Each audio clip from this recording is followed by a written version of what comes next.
Video blog. Hey there, this is Tim from Twice Circled, and welcome to episode 30 of the official Megaquarium video blog.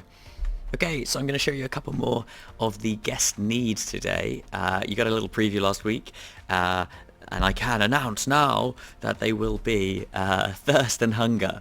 Surprise, surprise. So what we're going to do first is we're going to expand our aquarium.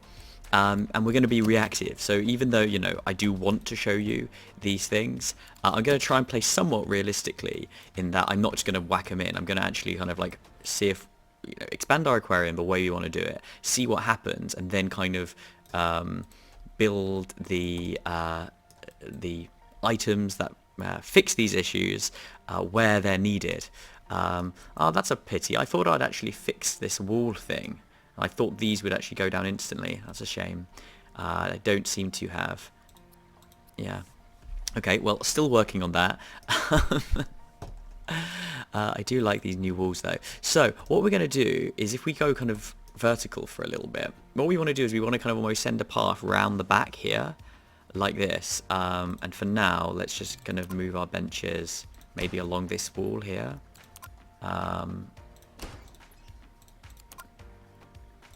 What we're going to think, what we're going to do is we want to try and keep it at least too wide because it can get a bit tight. I think a corner tank might be quite useful, maybe around here. And then we obviously do have to be a little bit careful in terms of giving access to our tanks, which can be a little bit tricky. We could just use these freestanding tanks. I wonder what we can do. Maybe if we... interesting. We kind of earmarked this area. What could we do? Maybe a corner and a and another a little tiny tank next to it. I don't know, something like this, or maybe down here. Let's give that a go. All right, let's just see how this pans out. Now, I'd like to block this. You know what? Maybe if we cheat a little bit. No, okay. We need to put a filter somewhere. So one of the things I'm working on at the moment is thin walls. I know I've been talking about this for so long. More and more, it's seeming to me that having some basically some walls which literally just block off walking, but they don't actually occupy any squares, could be really useful for times like this when I'd like to say put a filter here, but then I don't want to, but then I also want to block off the filter from our guests. I mean, if I just built everything a bit bigger, I could probably get around this. Maybe if we just expand everything a bit more. I'm cheating for money at the moment, so there's no huge worry there. Let's move all our benches up into this corner. Oh, maybe a bench could go here. It's quite cool. So maybe if this is right up over here, we could get away. We could go here. That leaves a gap of 2 all the way. All right, something like that. Yeah, you see, these should pop down instantly, but they're not. Okay, and that means we can put a filter here, and then we need access somewhere. So, tricky. I've got to remember what I'm actually trying to show you is the food and drink. So I shouldn't spend too long doing this. What can I say? I'm a perfectionist. I mean, we can just do like really hot, like nasty stuff, like I think this. I don't know, like this, and then put like a staff door there. I mean, do I block this off? I mean, I could. It's so wonky. You know what? Who needs a filter? Screw having a filter. What am I doing? Walls. Okay, here. And we're not going to have any space for food in here, so yeah, good luck. Alright, and let's put some new stuff. Should we unlock a Regal Tang? Yeah, let's put a Regal Tang in here, and we shouldn't actually use the Dragonette. We need something that eats like normal food. Something... Alright, let's just... What, have we got clownfish yet? We have. Let's put some more clownfish in here. And let's remember to give them an anemone. And what's the Regal Tang one? No shelter. Right. Let's give him a plant. And then let's fill it with... Let's fill the other one with rocks. Gosh, what am I doing? Decorations. Because these provide a little bit of natural filtration. Okay. And they want brine shrimp. There's no space.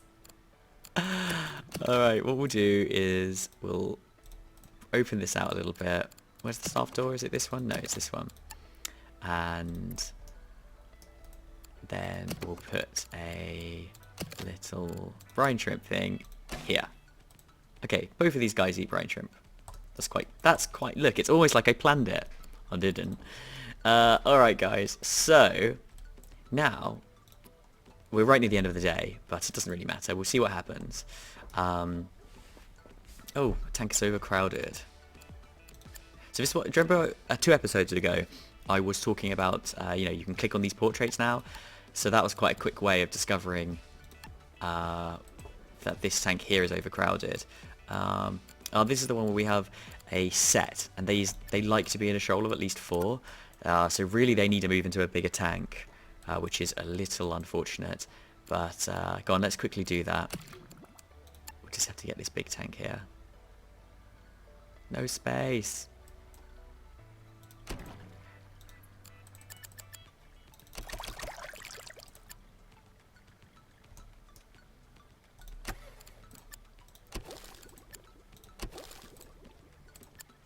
Okay, pick it up. Oh, that's the other one. Let me sell this one. Move it into place. Oh no, there's a wall.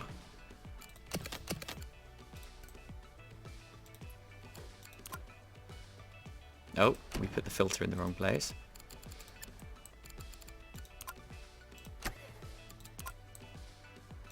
Okay.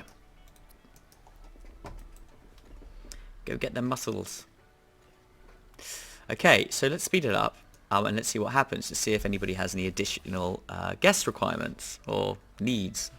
What do you reckon I should call them, guys? You come up with a nice kind of gamey name for these little things that appear above the guests. Wow, lots of people getting tired. Wow, a lot of people actually went past without resting. So we might need some additional benches. One there would work. Maybe even one there, but it could get a bit crowded. Let's just go for it.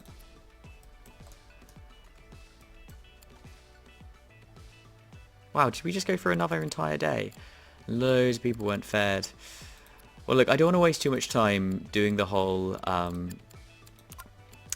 optimizing this feeding stuff. Like, obviously, like we're going to lose a lot of money by hiring 2 staff without actually like optimizing them all. But I don't want to actually spend too much time in this vlog doing the actual aquarium management. But as you can see, you know, there's always stuff going on. Okay, here we go. Our first alternate need. So this person is thirsty.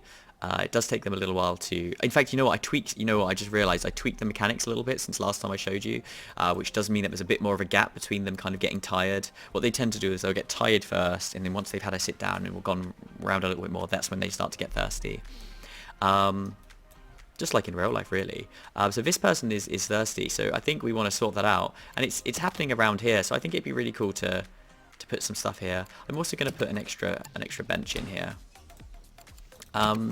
Anyway, this is what we got. This is the most basic way of solving thirst and hunger, and it's basically just a vending machine. These are relatively easy to run, but they won't necessarily sate your guests for that long. But also they don't have the largest margins. More importantly, because here's the great thing. You're not just satisfying their needs, they stay in your aquarium longer and, you know, gain you more points and more guest rating. You're also able to make a profit on these things. So we have fizzy drink here and we have chocolate here. This is for hunger. And you'll see that they have that little icon below where it says fizzy drink is saying that there's a capacity of 30. And so just like your food boxes, what I'm trying to do is use quite consistent mechanics. Now these, you don't actually have to have your aquarists handing them out on the guest's behalf like you do with the fish, where you have to actually have them take the food to the fish. The guests can obviously go serve themselves. you still got to keep a little bit of an eye on the numbers. And I'll tweak these. 30 might be like loads to the point where it doesn't really make a difference. Like, you'll never get through 30 in a day, even if you have people like buying them from them solidly. So we'll tweak these numbers. We've gone for 30 for now. I think this one's at 20. And the idea is basically you might need to have more machines because just like the food boxes, they will refill at the end of the day. And of course, that's an added cost to you as well. So you have to keep on top of your cash flow. So let's have a little bank of these. So we'll have a couple of drink ones. And we've not seen a food one yet. The food one might come a little bit later. So you know what? Maybe we just stick with those for now. Let's have 3 of those. Sorry about that. Just popped up to get a package. So yes, we just saw the first example of someone buying something from a vending machine, and you could see them walking along there, drinking their fizzy drink, and deciding to walk straight through the staff area. Not sure why that was. That's an interesting one. There might be something when if they go home because one of these issues, although it wasn't the drink issue that was fixed, then maybe they pathfind through staff areas, which isn't correct. Who's this? I thought I gave you. Oh no, we gave you an anemone. We didn't give you shelter. Oh. All right. Pause. Let's sell this rock and let's give them that. Maybe we should have one less fish in there as well, because this one doesn't actually have a filter on it. So let's just wait and see if we can see one more example of someone getting thirsty and buying something from the vending machine. I'm just going to show you. So it will take a bit longer. Our aquarium would have to be a bit bigger, but I'll just show you what the chocolate ones look like. I think my artist's done a really good job on these. Let's go into the first person mode. I mean, they look really, really cool. Good enough to eat. You know what? The chocolate one looks amazing when they're actually carrying it around. It's just this awesome chunky chocolate. Here's a weird little highlight bug. Still highlighting this thing for some reason. No one getting especially thirsty, actually. Oh no, this thirsty person, they got thirsty a bit late, and look, they've left because of their thirst, because we had it too early. So almost we need to have like a vending machine down here. Because different people get thirsty at different times, so you've got to have pretty good coverage. I think it's definitely a pretty cool mechanic, and I'm looking forward to kind of the way these layer up together. It's certainly, your aquarium can start out quite simple, and then there we go, got a little bit of money. Your aquarium can start out quite simple, but then as you have to, as it gets bigger, you have to start taking care of additional things, and you have to take care of these additional facilities, and they all kind of put a little bit of pressure on your layout and make it a bit harder for you to fit everything in, which I think is pretty cool. I'm actually replaying the game Thero at the moment, and it's not inspired by that, because I only started playing that recently since putting this stuff in, but it definitely has a similar sort of feel. That idea where as you start to get bigger, you have to add in more buildings to keep your people happy, and you've already laid all your roads out, you've already laid all your houses out, so you have to kind of almost like pre-build in space for this stuff, or it gets very, very messy. But that could be quite fun, kind of rearranging it all. So we've got a steady little flow of people buying drinks here. Alright, I'm going to pause it there and leave it for this episode. So thank you very much for watching. Oh, I believe this will be yes, I'm going to be taking a break over Christmas, so this will be the last episode this year, so have a very lovely holiday season, everybody, and I will see you in the new year. Alright, bye.